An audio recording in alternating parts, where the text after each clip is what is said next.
En relación a su mecanismo de acción, a su farmacodinámica, metronidazol es un antibiótico de espectro reducido.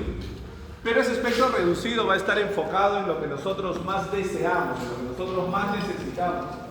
Es decir, se va a enfocar específicamente en bacterias anaerobias estrictas. Metronidazol, por su mecanismo de acción, va a enfocarse específicamente en bacterias anaerobias estrictas. Solamente radica anaerobias estrictas. Tiene efecto bactericida. ¿Cuál va a ser su mecanismo de acción? El metronidazol es un antibiótico altamente liposoluble, por lo tanto tiene la capacidad de penetrar al interior de las bacterias y al estar dentro de las bacterias en el citoplasma bacteriano existen algunas enzimas llamadas ferredoxinas y flavodoxinas que van a darle electrones al metronidazol. Eso hace que el metronidazol se convierta en metabolitos reactivos que van a destruir, van a fraccionar el ADN bacteriano. Entonces, metronidazol es un antibiótico muy potente y al cual muy difícilmente las bacterias desarrollan resistencia.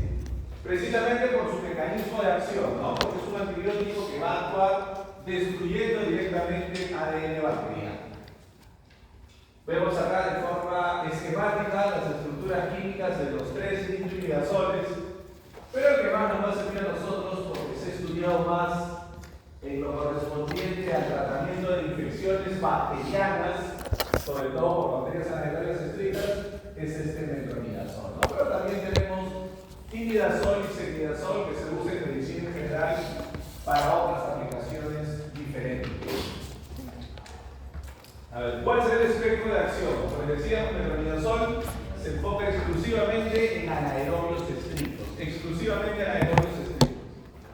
Los que más conocemos, ¿no? Tanto gram positivos, pectococos, pertusbertococos, como gram negativos, Prevotella, Porphyromonas, Fusobacterium, entre otros. Va a dirigirse exclusivamente contra bacterias anaerobias estrictas. Si la bacteria es facultativa o es aerobia, va a ser intrínsecamente resistente al metronidazol. Es por eso que el metronidazol lo vamos a tener que utilizar nosotros en odontología siempre de forma asociada. Porque recordemos que en nuestra especialidad las infecciones odontogénicas son infecciones mixtas, donde predominan las anaerobias estrictas. Para eso recibe el metronidazol. Pero también hay aerobias y facultativas. Para eso requeriremos asociar un antibiótico, como vamos a ver en la parte final. Metronidazol también en el ámbito médico se utiliza mucho como antiprotozoario y antiparasitario. Hace algunos años, si vamos 25, 30 años atrás, era casi exclusivo como antiparasitario y antiprotozoario.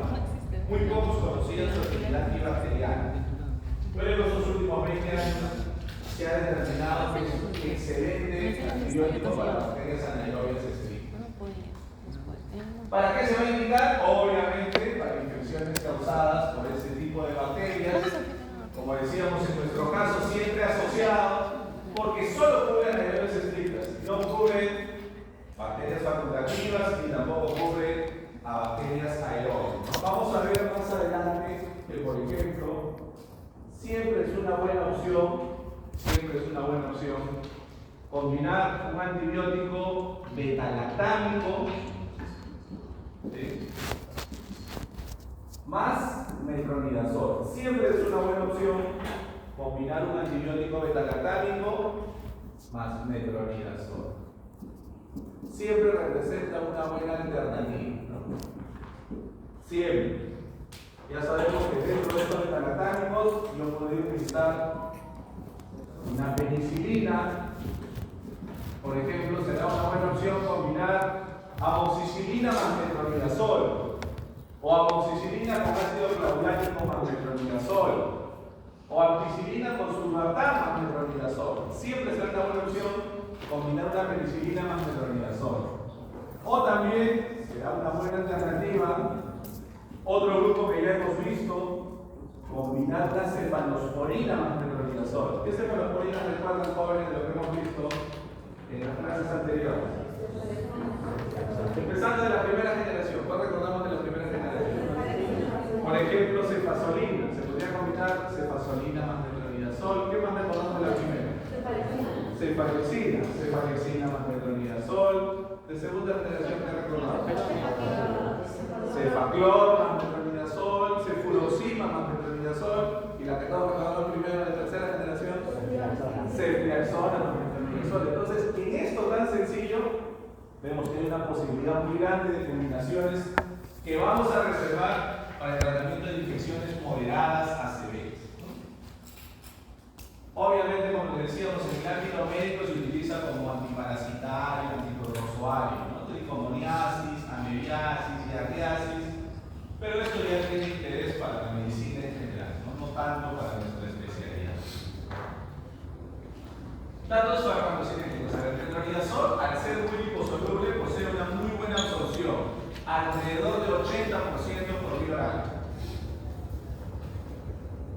Y esa absorción se mantiene incluso con el estómago lleno. Los alimentos no disminuyen el porcentaje de absorción del metronidazol. Un dato importante. Como ya sabemos, siempre y cuando utilicemos un producto de buena calidad, utilicemos un producto con una buena calidad biofarmacéutica. Se distribuye muy bien en tejidos y fluidos corporales, destacando mucho su distribución en el tejido óseo. Metronidazol es uno de los antibióticos que mejor penetra en el tejido óseo, incluso en el hueso mandibular, el hueso esponjoso, el hueso compacto, va a tener excelente penetración, muchísimo mejor que la penetración en tejido óseo que tiene la clindamicina, por ejemplo, es muy superior en ese aspecto. ¿Sí? ¿Así les he visto hacer más? La primera clase le decía que si sale, como no estaba presente, que no sé por qué han salido. No sé por qué están atrás, porque bajo los ha choteado, el doctor lo ha choteado. ¿Fueron por atrás? Ahí no choteado. No tengo el parte, es un antibiótico muy liposoluble, altamente liposoluble. Y es, al ser altamente liposoluble, condiciona cosas buenas, que se absorba bien, como decíamos, que no se modifique esa absorción con los alimentos, pero también condiciona cosas potencialmente peligrosas, que por ejemplo atraviesa la barrera placentaria y podría llegar potencialmente a causar daño en ese niño que está en formación. Por eso es preferible evitar su uso en el primer trimestre del embarazo. De preferencia evitarlo en el primer trimestre del embarazo.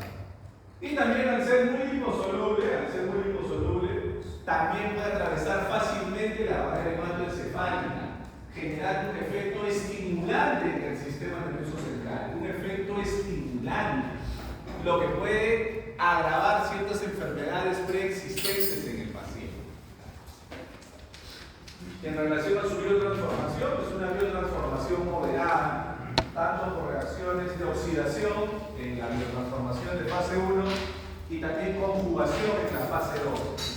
Su tiempo de vida media es de 8 horas, lo que nos permite sin problemas dosificarla 2 veces al día para algunas condiciones médicas, sobre todo problemas antiparasitarios, antiprotozoarios y para infecciones bacterianas de preferencia 3 veces al día. Entonces, recordar que el uso va a depender mucho de lo que yo deseo. Para acción antiparasitaria, sí, hay esquemas incluso de una sola dosis al día o hasta 2 dosis al día.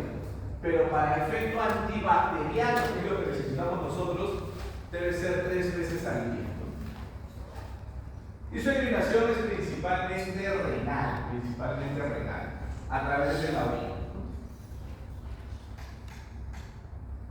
Acá vemos un dato importante, un artículo que se publicó hace muchos años en un hospital de tercer nivel de atención en la India, donde nos muestra primero la severidad de las infecciones odontogénicas. Me dice, casi 80% de las infecciones severas se originaron a nivel mandibular. ¿Por qué creen ustedes que la mayoría de infecciones severas se origina a nivel mandibular? ¿Por qué creen que las infecciones mandibulares se suelen complicar más fácilmente? Por las características del hueso mandibular, porque es un hueso más compacto, que tiene un trabeculado muy denso, es difícil que lleguen los antibióticos, es difícil que algunos elementos del sistema inmune lleguen a ese tejido. ¿Por qué más creen que las infecciones mandibulares también se suelen complicar fácilmente?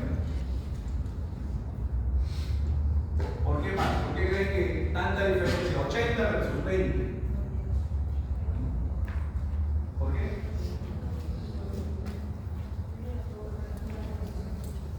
Sí, ya comentamos que por el cálculo coagulado más denso que dificulta la llegada de algunos antibióticos, la llegada de oxígeno.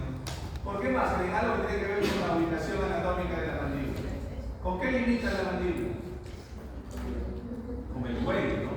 Por su proximidad a espacios cervicales. Recordemos que si una infección odontogénica progresa a espacios cervicales, ese ya es un signo de severidad. Esa infección ya pasó a ser severa, el paciente debe ser hospitalizado para recibir medicación intravenosa.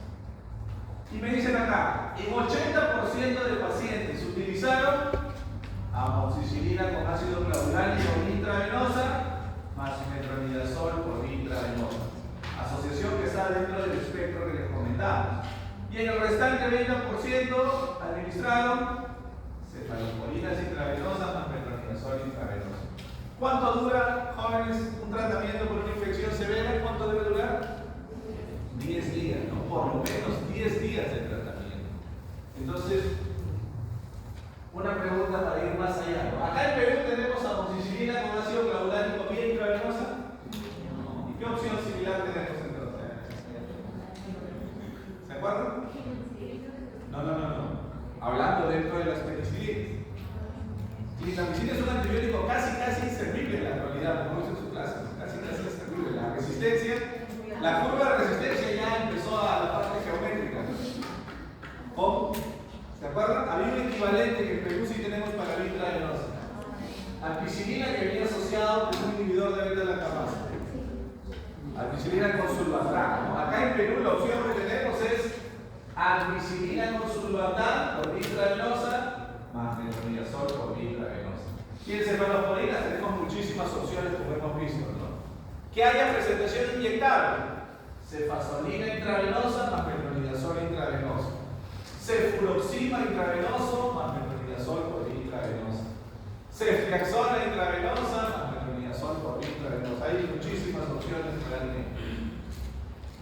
¿Cuál es el nombre comercial original? El nombre comercial es Flagyl. Y cuando hablamos de la presentación oral, hay que tener cuidado que siempre debe ser comprimidos recubiertos. Si no tuviéramos el Flagyl, habrá que buscar otra opción similar, pero que siempre venga como comprimidos recubiertos, porque eso facilita la absorción a nivel oral y disminuye el riesgo de efectos adversos. ¿Cómo vamos a usar en un adulto? Para una infección leve o moderada, 500 miligramos por vía oral cada 8 horas durante 5 a 7 días. Recordemos que de preferencia hacer, ¿no?, la referencia al nombre original. En este caso no es muy costoso, es un antibiótico que incluso como original, como Flagyl, suele ser bastante accesible. Y luego tenemos metronidazol para vía inyectable, pero solo para vía intravenosa, porque viene ya disuelto, viene 500 miligramos en 100 mililitros. La presentación de metronidazol viene una bolsa para infusión, que viene 500 miligramos disueltos en 100 mililitros de solución, directamente para la vía intravenosa. ¿Cuánto vamos a usar? El mismo intervalo. Una bolsa para infusión de 500 miligramos con infusión intravenosa lenta, por lo menos en 60 minutos de infusión, cada 8 horas durante 10 días a más. Recordemos que 10 días es el tiempo mínimo para tratar una infección severa. Aquí vienen las combinaciones que les decíamos: cefazolina más metronidazol o ceftriaxona más metronidazol serán buenas alternativas para el caso de infecciones severas como una angina de Ludwig o una fascitis necrotizante, etcétera. Aquí tenemos una publicación del año 2015 que nos confirma lo que mencionábamos, ¿no? La selección del antibiótico más apropiado debe basarse siempre en datos científicos y nos confirma lo que les comentábamos acá. El metronidazol tiene excelente cobertura contra anaerobios y va a complementar la acción de los beta-lactámicos. Siempre en distintos niveles es una buena opción combinar un beta-lactámico más metronidazol. Y más aún que metronidazol es un medicamento básico, al menos por vía oral, está en prácticamente todos los establecimientos de salud de nuestro país, incluso en el primer nivel de atención, ¿no? Incluso en un establecimiento MINSA, en un centro de salud, en un puesto de salud, somos los primeros niveles de atención, siempre vamos a tener disponible metronidazol. Ahora ya la calidad de ese producto, ese ya es otro nivel, ¿no? Pero siempre hay disponible, ¿no? Eso es lo que tenemos que cambiar, eso es lo que tenemos que mejorar. Acá nos muestra también un artículo del 2018, un caso de una periodontitis agresiva que se presentó en un paciente. ¿Qué utilizaron para esa periodontitis agresiva? Lo clásico que hacemos en periodoncia, traspaje y alisado radicular, y se complementó con una terapia asociada de amoxicilina más metronidazol durante 7 días. Como les decíamos, un esquema que se puede aplicar mucho y que suele estar disponible en muchos lugares, incluso en el primer nivel de atención. Esto es muy diferente a lo que vamos a ver con los otros antibióticos de la segunda parte. Luego sacó una referencia en el año 2019, una revista muy prestigiosa que nos dice, en el título de este artículo dice Análisis microbiológico institucional de infecciones odontogénicas y cuál será la sensibilidad antibiótica empírica que tienen las bacterias que se pueden aislar. Primero me confirma lo que ya sabemos. ¿Qué es lo que predomina a jóvenes en las infecciones odontogénicas? Anaerobios, sobre todo anaerobios estrictos. Me dicen, gran predominio de anaerobios sobre los aerobios en un 48% de pacientes, 48% de casos de este estudio, que fueron infecciones moderadas a severas. Ojo, en este estudio utilizaron pacientes con abscesos y celulitis faciales, y hay infecciones moderadas a severas, seguidas de algunos casos causados exclusivamente por anaerobios, 28.8%. Si yo sumo esos dos primeros valores, tengo más del 70% de infecciones en las cuales predominan de forma muy notable los anaerobios, sobre todo los anaerobios estrictos. ¿Cuál es el anaerobio estricto más aislado?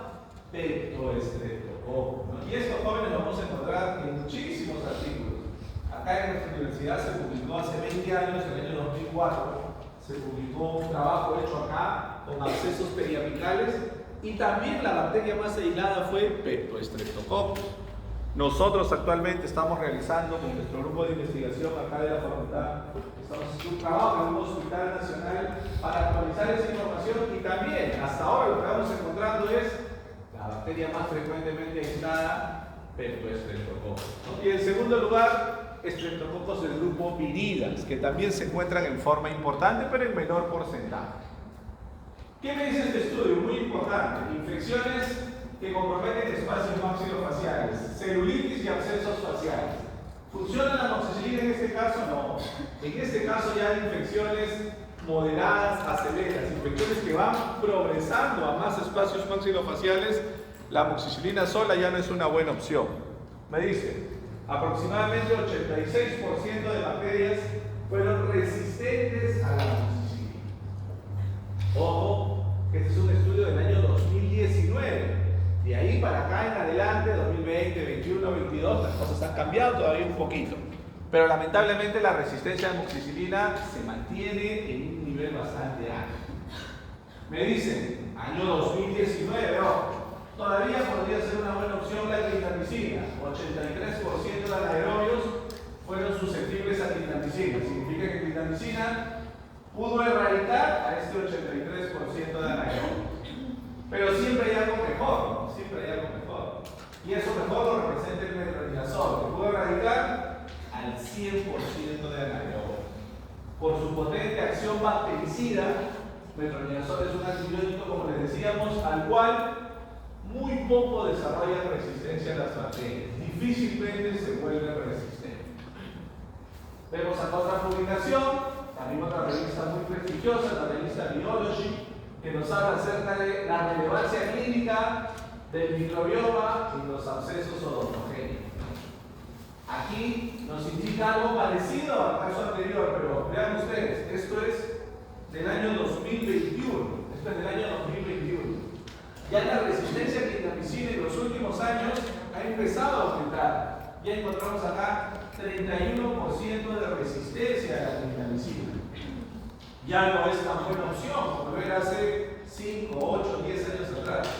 Conforme pasa el tiempo, se ha utilizado tan mal la clindamicina Hemos visto justo en la semana pasada, jóvenes. ¿Cómo se usa la clindamicina? ¿Cada cuántas horas se debe utilizar?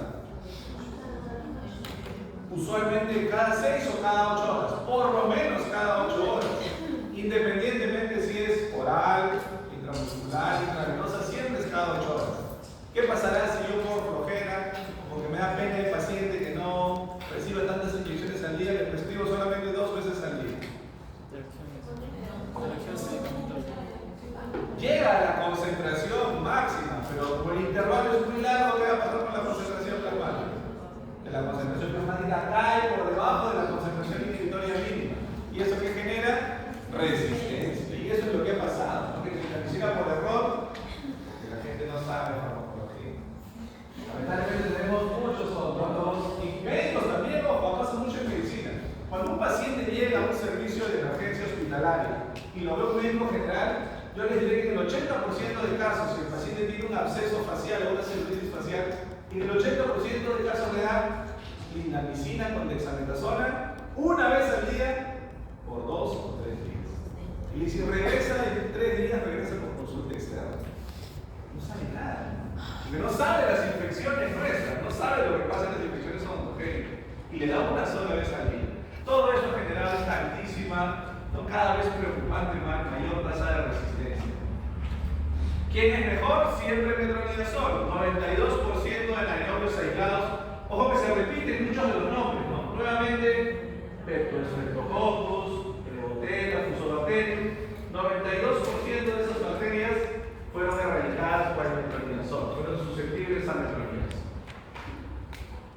Acá nos indican cómo incluso una infección a distancia, una infección con un absceso cerebral puede tener una etiología odontogénica. Me dicen acá que 13.6% de casos de abscesos cerebrales podrían ser atribuidos a una etiología odontogénica. Y si vemos acá brevemente, jóvenes, en estos abscesos cerebrales, ¿qué tipo de bacterias se aislaron? A ver, se aislaron Streptococcus pylori. ¿Tenemos en cavidad oral Streptococcus pylori?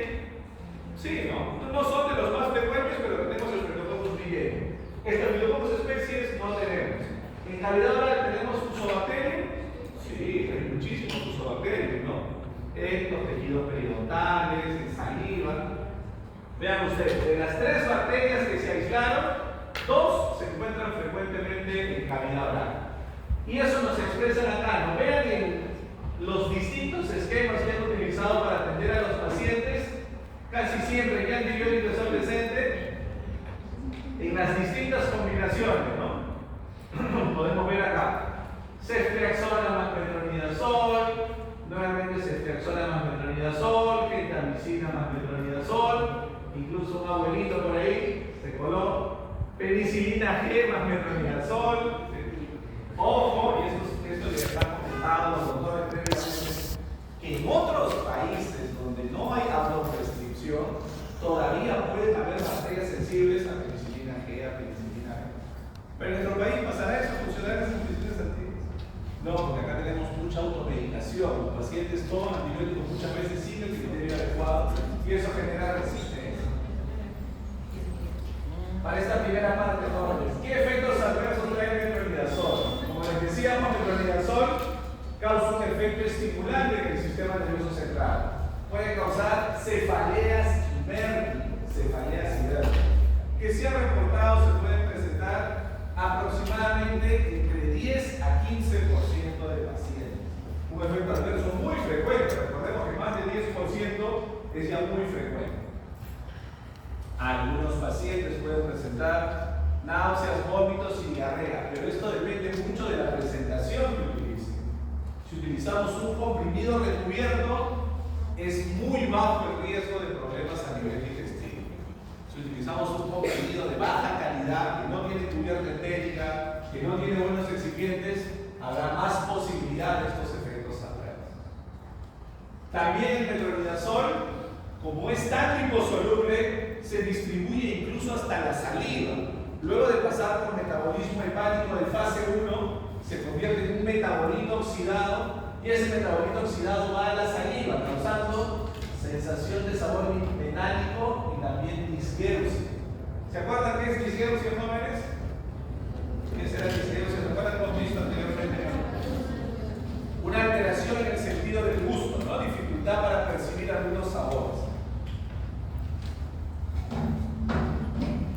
también metronidazol, en forma de metabolito oxidado, llega a la orina y produce una pigmentación de color naranja oscuro, ligeramente rojiza.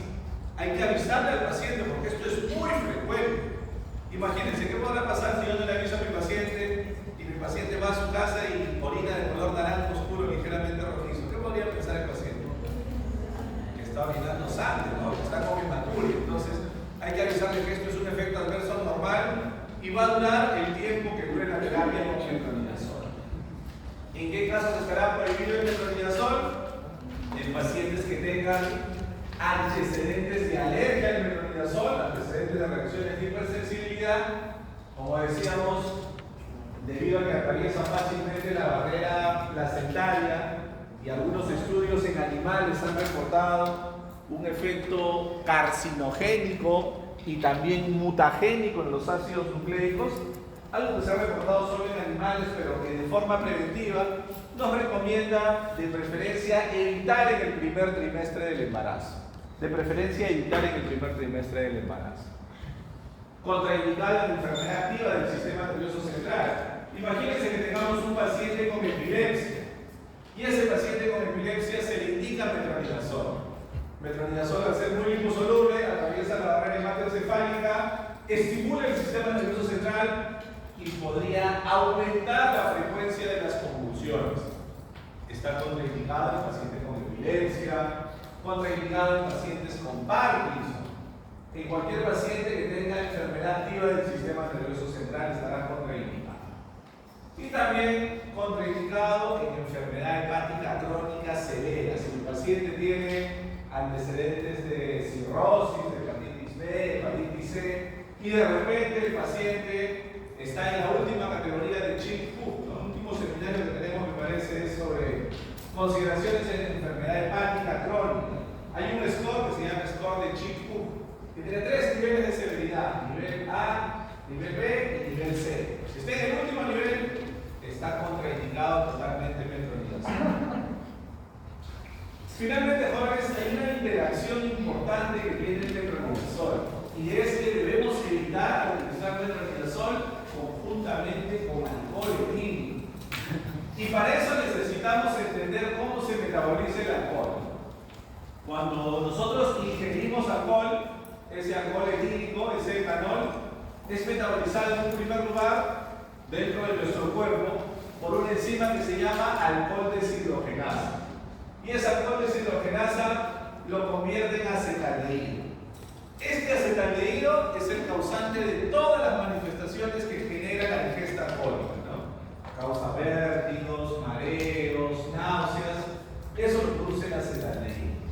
Pero en un paciente convencionalmente, un paciente adulto, joven, sano, como ustedes, ¿qué sucede? Que este acetaldehído rápidamente es metabolizado por la enzima aldehído deshidrogenasa. ¿Qué lo convierte en acetato? Acetato que va rápidamente hacia la orina y se elimina con la orina. Entonces, ¿qué sucede?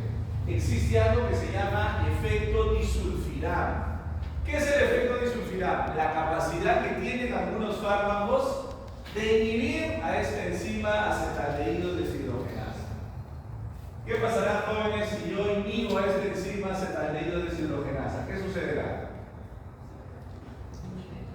Si con un determinado fármaco yo inhibo esta enzima acetaldehído deshidrogenasa, ¿qué sucederá? Y ya no se puede metabolizar el acetaldehído, se empieza a acumular. ¿Y qué va a pasar? Que se van a intensificar los efectos de la ingesta alcohólica. Que mi paciente va a tener más vértigo, más cefalea, más náusea, pudiendo llegar incluso a la hipotensión o a la hipotermia. ¿Sí? Entonces, ojo con eso. Si mi paciente está tomando metronidazol y por error toma una copa de vino o un vaso de cerveza, el paciente va a sentir como que se tomó 3 o 4 botellas de cada bebida, ¿no? Entonces, mucho cuidado con eso, ¿no? Alguien que nos hace fines recreativos, alcance para todo.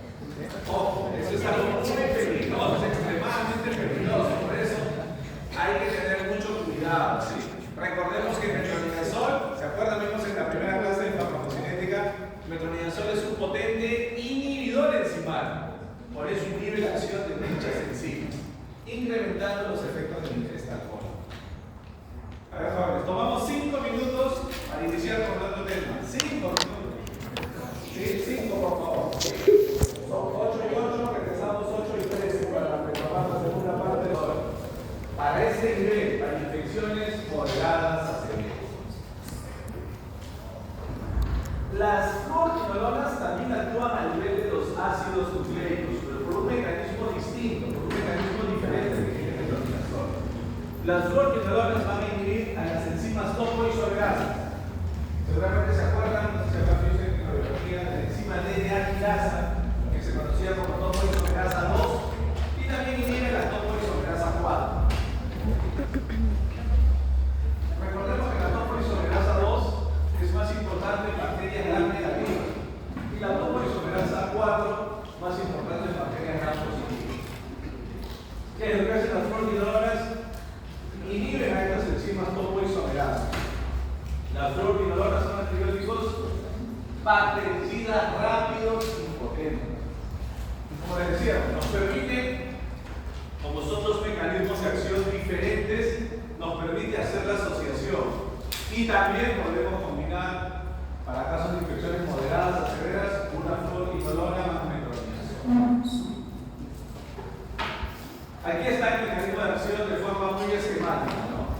Recordemos que existen esas dos enzimas, ¿no? Topoisomerasa 2, en bacterias gram negativas, topoisomerasa 4, dos importantes bacterias gram positivas.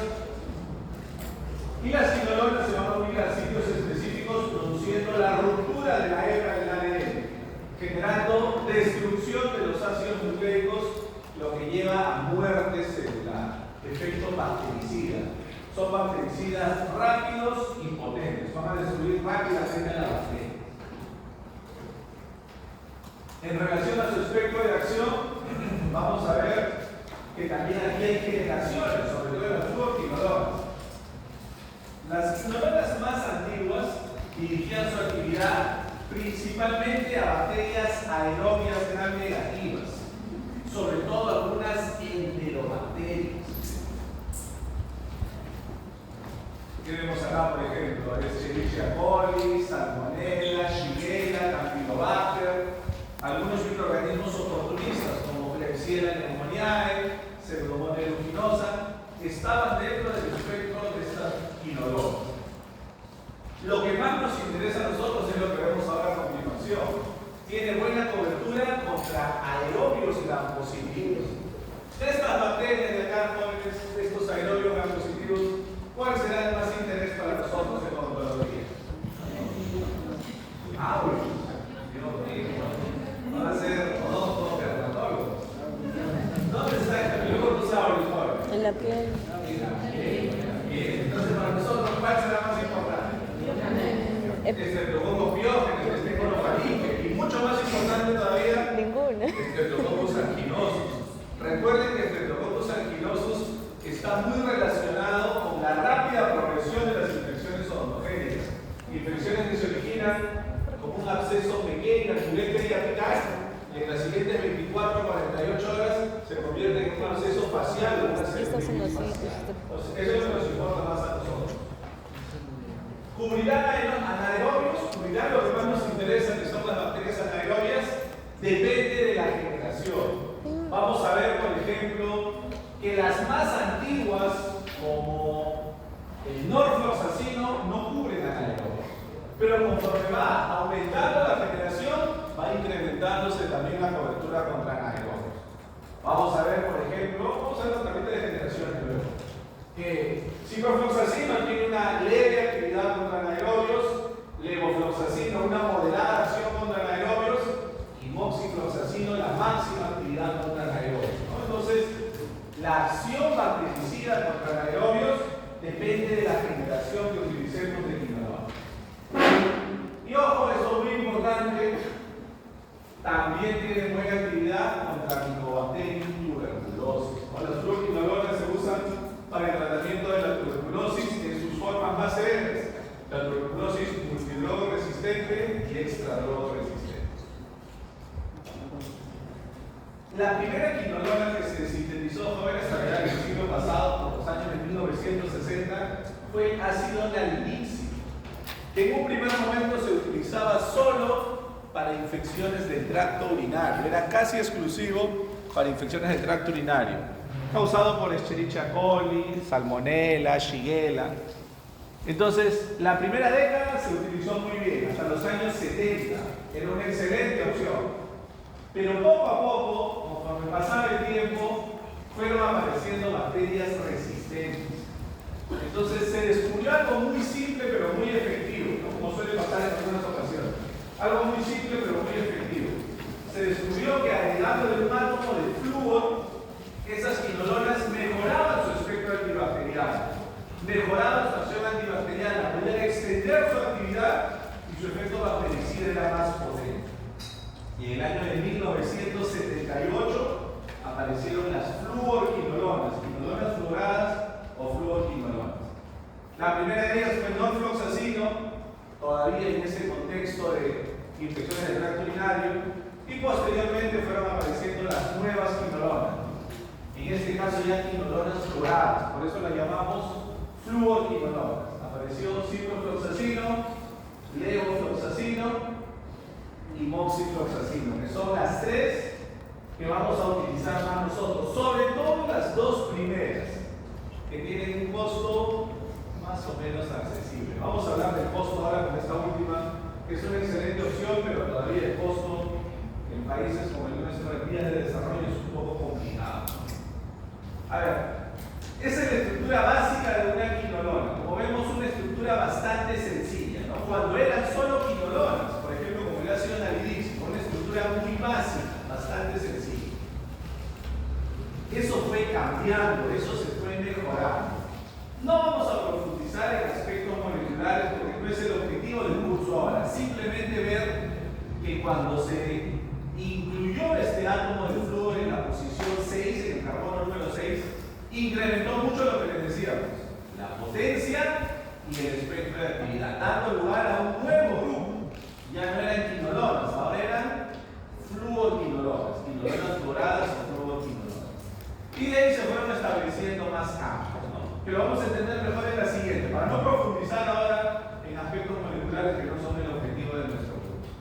Esto sí, las fluorquinolonas se dividen en generaciones. En la primera generación, ¿cuál será el más representativo de primera generación, jóvenes? Acabamos de mencionar hace un momento. De primera generación, ¿cuál es la más representativa? Lo tenemos ahí en la tablita. En primera generación, tenemos dos representantes. ¿Cuál será la más representativa? Norfloxacino, ¿no? Que les decíamos, hasta hace algunos años todavía se seguía utilizando. Ya no, porque hay mucha resistencia. Pero su espectro era lejano a lo que necesitamos nosotros. Su espectro era infecciones de tracto urinario. En la segunda generación, ¿cuál será la más conocida? De la segunda generación. Cipro, ¿no? De la segunda generación, la más representativa es ciprofloxacino. A diferencia de la primera generación, que solo tenía vía oral, de la segunda generación en adelante aparece también la vía intravenosa. Ojo, parecido a lo que hemos visto con metronidazol, no hay vía intramuscular. De la segunda generación en adelante hay vía oral y vía intravenosa. Vía oral y vía intravenosa. No hay vía intramuscular porque son fármacos complejos que vienen disueltos en un volumen grande, en 100 o 200 mililitros, listos para infusión intravenosa. En la tercera generación, jóvenes, ¿cuál será la más representativa? Levofloxacino, ¿no? Levofloxacino. Y en la cuarta generación, moxifloxacino. Entonces, acá lo que les decíamos, la primera generación tiene cero, nula cobertura contra anaerobios, no cubre ningún tipo de bacterias anaerobias. La segunda generación tiene una ligera actividad contra bacterias anaerobias, sobre todo tetrococos y streptococos, que son de los más importantes. La tercera generación tiene una moderada cobertura contra anaerobios. Y la cuarta generación, la máxima actividad, la máxima cobertura contra bacterias anaerobias.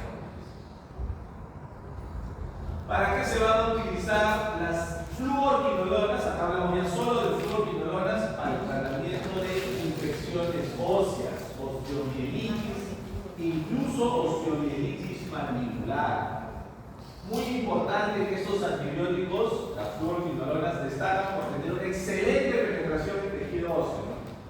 Les decíamos más temprano que, por ejemplo, clindamicina tiene buena penetración en tejido óseo, pero clindamicina es totalmente superada por metronidazol y por ciprofloxacino. La penetración de las fluoroquinolonas es muy superior, se concentra más en tejido óseo.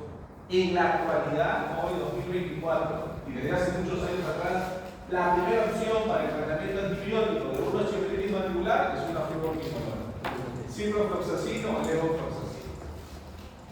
También infecciones de piel y tejidos blandos, por ejemplo, casos de abscesos, casos de celulitis facial, obviamente que tengan un origen odontogénico, que se origine en un proceso infeccioso dentro de nuestra especialidad, para eso también se usa, y en el ámbito médico para infecciones respiratorias superiores e inferiores, ¿no? ¿Se acuerdan cuáles son las infecciones respiratorias superiores? ¿Se acuerdan? ¿Cuáles son las vías respiratorias superiores? ¿Se acuerdan? Faringoamigdalitis aguda, otitis media aguda, sinusitis bacteriana aguda. ¿Y cuáles serán infecciones respiratorias inferiores? Bronquitis, neumonía. Entonces, para un ámbito muy grande de infecciones respiratorias, es por eso que algunos, los abuelitos, sobre todo los colegas más antiguos, conocen a la de tercera y cuarta generación como quinolonas respiratorias, porque se usaban mucho para una amplia gama de infecciones respiratorias, la de tercera y cuarta generación. Pero no solo se usan para eso, sino para todo el espectro que estamos comentando. Característica importante, posee prolongado efecto postantibiótico. Recordemos que el efecto postantibiótico es la capacidad que tienen algunos antibióticos de destruir las bacterias incluso cuando ya se están eliminando del organismo. Las concentraciones del antibiótico pueden ser muy bajas. El antibiótico puede estar ya casi eliminándose completamente del organismo, pero continúa destruyendo bacterias. Eso se llama efecto postantibiótico. El efecto postantibiótico es muy prolongado para las fluoroquinolonas. En algunos casos, 10 horas, 12 horas, 18 horas, muy prolongado el efecto postantibiótico.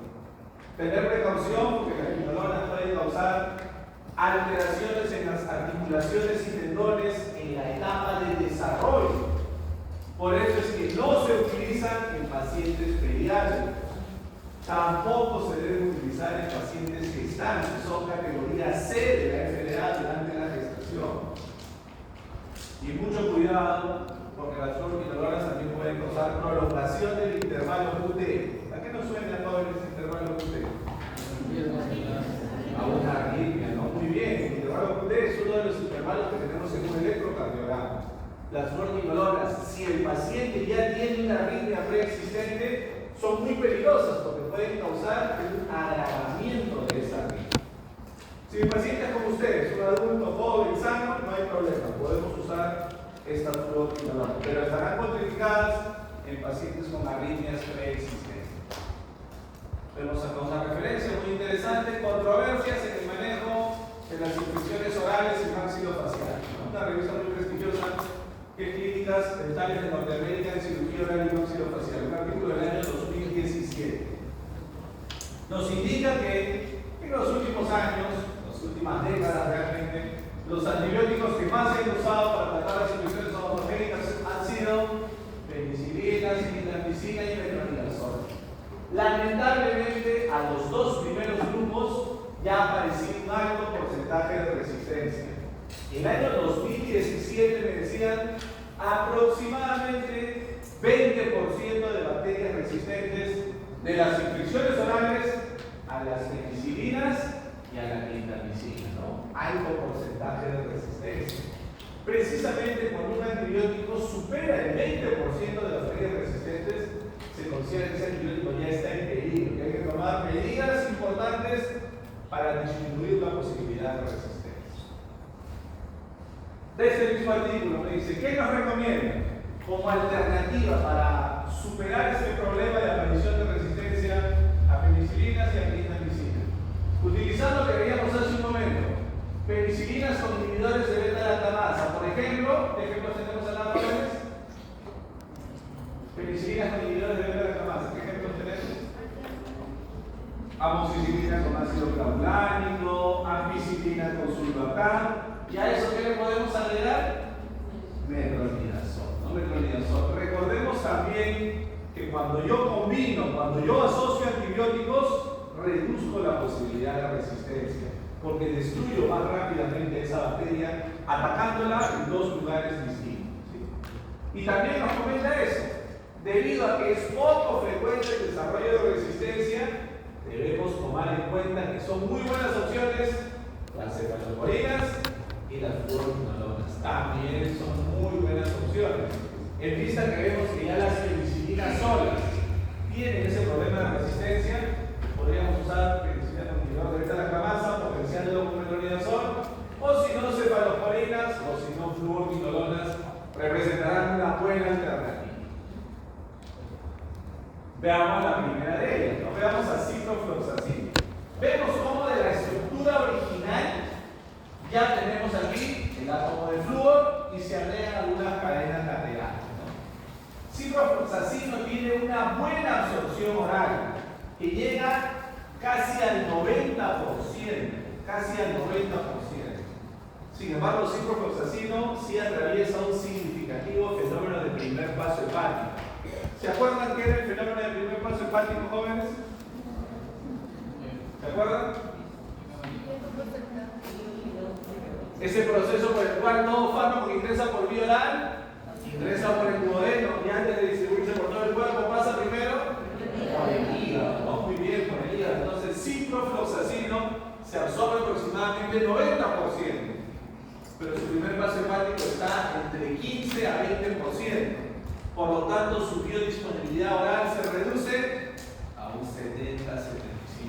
Esto debido al fenómeno del primer paso hepático, ¿no? Que lo tenemos acá. Se lo transforma en el hígado con un fenómeno del primer paso hepático significativo, que está entre 15 a 20% del fármaco que ingresa al organismo.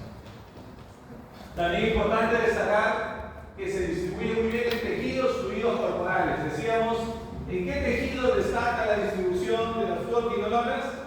En el tejido óseo. Excelente distribución, incluso el hueso mandibular, hueso esponjoso y el hueso compacto. Y también, ojo que es esto para todas las fluoroquinolonas, excelente distribución en células fagocíticas. Penetra muy bien en neutrófilos, macrófagos, lo que permite que llegue en mayor concentración al tejido infectado, ¿no? Es como decir, ¿no? Están en la circulación, pero quieren llegar más rápido hacia los tejidos. Ingresan al interior de los neutrófilos, de los macrófagos, y eso permite que se acumulen en esa zona de tejido infectado. Se eliminan principalmente a través de la orina, como la mayoría de fármacos, ¿no? Por vía renal. ¿Cuáles serán sus presentaciones nacionales? Como decíamos, solo hay oral y solo intravenosa. No hay intramuscular. El nombre comercial original, jóvenes, es ciproxina de laboratorio Bayer, es el original, ciproxina. La presentación oral son tabletas de 500 y 750. Y la presentación inyectable, como vemos acá, viene en un frasco apoyo, un frasco grande, ya listo para la infusión intravenosa. Viene 200 miligramos en 100 mililitros, o la que tenemos acá, la de mayor concentración, 400 miligramos en 200 mililitros. Un volumen grande que ya está listo para ser colocado por vía intravenosa en nuestro paciente. Para el caso de infecciones moderadas, obviamente, recordemos, siempre asociado.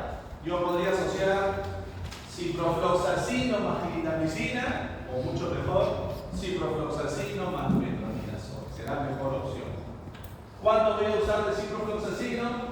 De 500 a 750 miligramos por vía oral cada 12 horas, solamente 2 veces al día.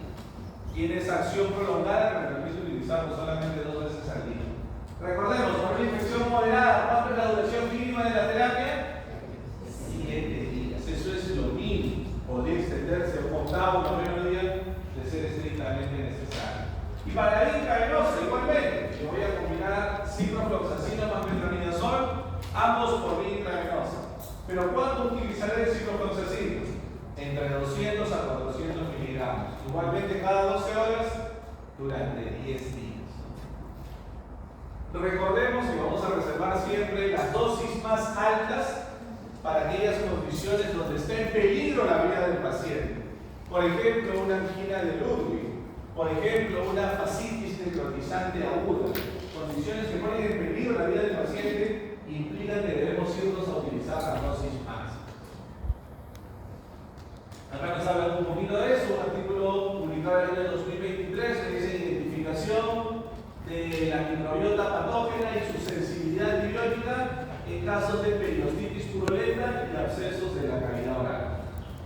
Y me muestran que dos antibióticos que tuvieron excelente actividad fueron precisamente de este grupo.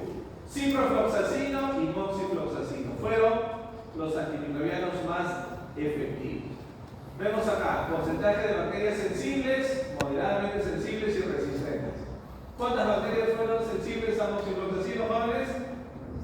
100%. En totalidad de las bacterias fueron susceptibles a moxifloxacino. Y en segundo lugar, ¿quién quedó?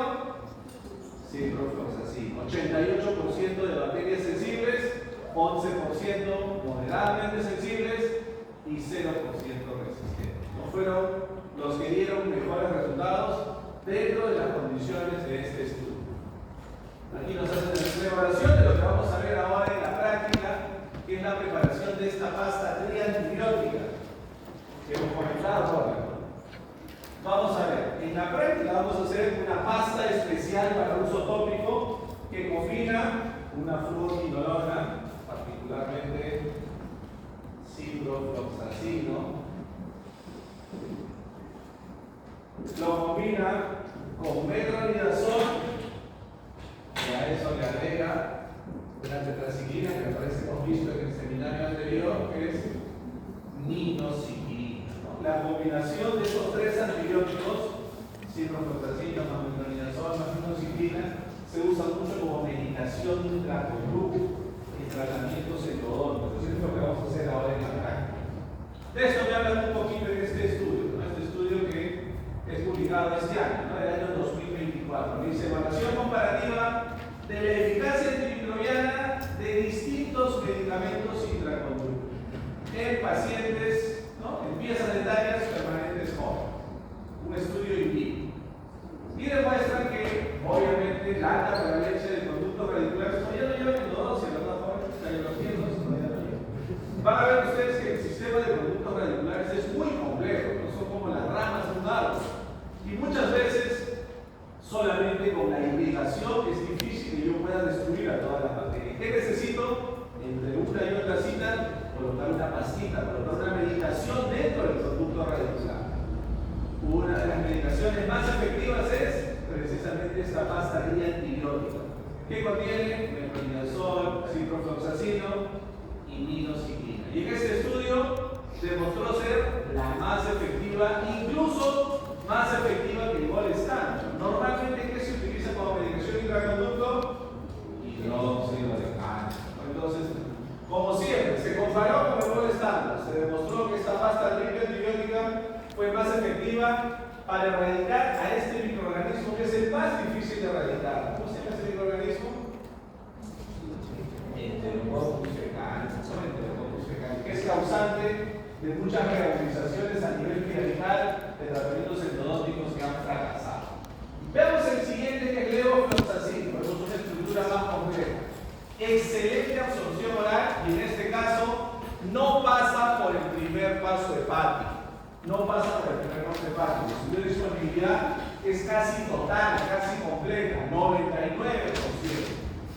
A diferencia de ciprofloxacino, que hay que tomarlo separado de los alimentos, levofloxacino no. Levofloxacino mantiene una excelente absorción, incluso con el estómago lleno.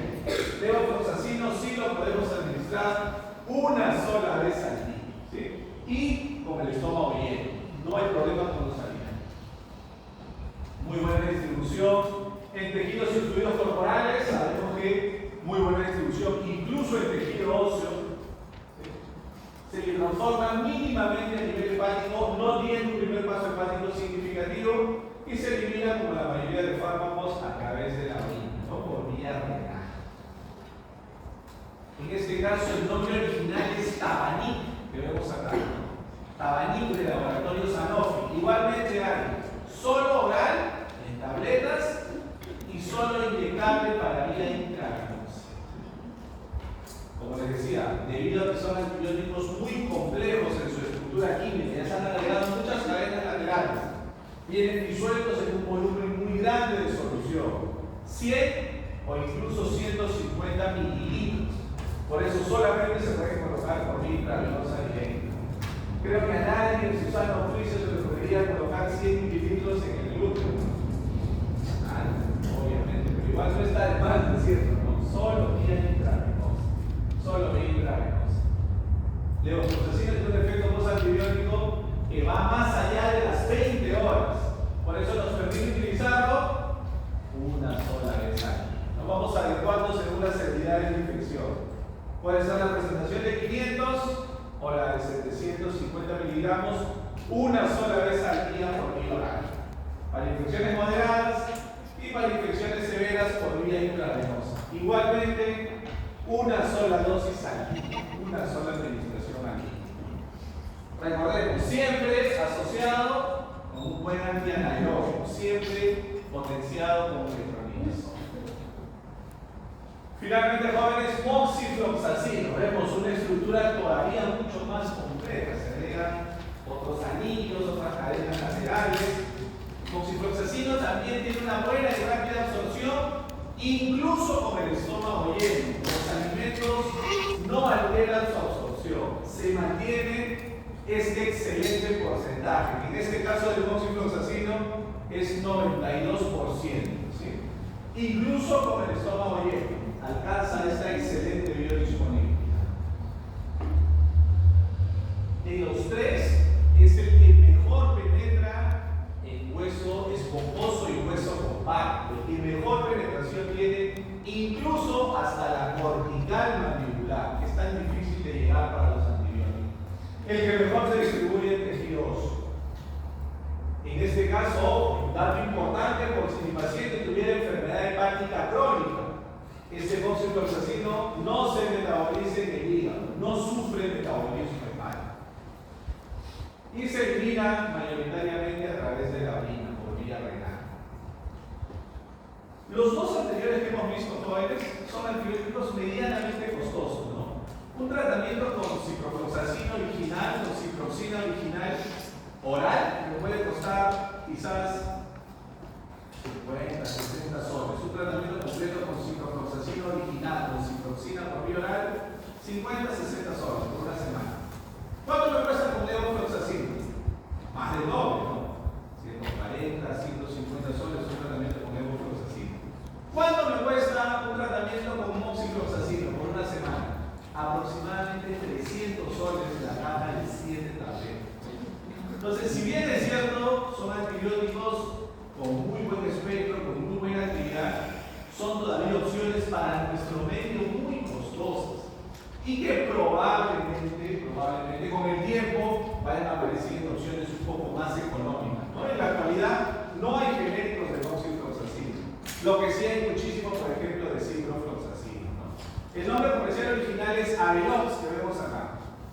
Igualmente como en los dos casos anteriores, hay vía oral, en este caso solamente 400 miligramos, es un antibiótico más potente, por eso lo usamos en menor dosificación.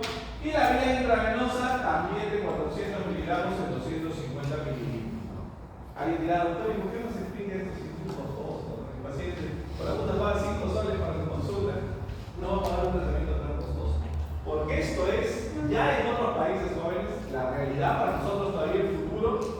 Pero estos antibióticos, ciprofloxacino, sobre todo levofloxacino y moxifloxacino, son antibióticos que están cada vez siendo más necesarios de utilizar porque ya está apareciendo resistencia a los que hemos usado previamente, ¿no? Cuando algunos terminen la carrera de acá 4 años, algunos 4 años, algunos 5, algunos 6, ya estos antibióticos van a ser ya una realidad y seguramente ya se dispondrá de genéricos que serán más accesibles, ¿no? La forma de usar, jóvenes, con infecciones moderadas, 400 miligramos una sola vez al día durante 7 días, y para infecciones severas la misma dosis pero por vía intravenosa. Igualmente una vez al día durante 10 días. Recordemos que son opciones que vamos a reservar solamente para los casos más avanzados, infecciones moderadas a severas.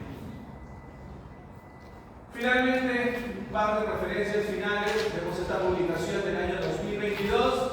Me dice resistencia antimicrobiana en pacientes con infecciones odontogénicas. Un scoping review, una revisión sistemática en el formato de scoping y estudios experimentales y prospectivos. Me confirma que ciprofloxacino tiene muy buena actividad contra estafilococos, no es de mucho interés para nosotros, contra estreptococos sí, sobre todo ese famoso estreptococcus anginosus que le comentábamos, y también contra bacterias gram-negativas. Y moxifloxacino, excelente contra estreptococcus viridans, que están presentes en cavidad oral, contra estreptococcus anginosus, también como les decíamos, causante de la rápida progresión de las infecciones odontogénicas, contra Prevotella y sobre todo contra los anaerobios. Recordemos que de Cipro en adelante va mejorando. Cipro, ligera cobertura contra anaerobios. Levofloxacino moderada y moxifloxacino, la máxima cobertura contra anaerobios. Muy bien, jóvenes. Con eso hemos terminado la actividad de hoy.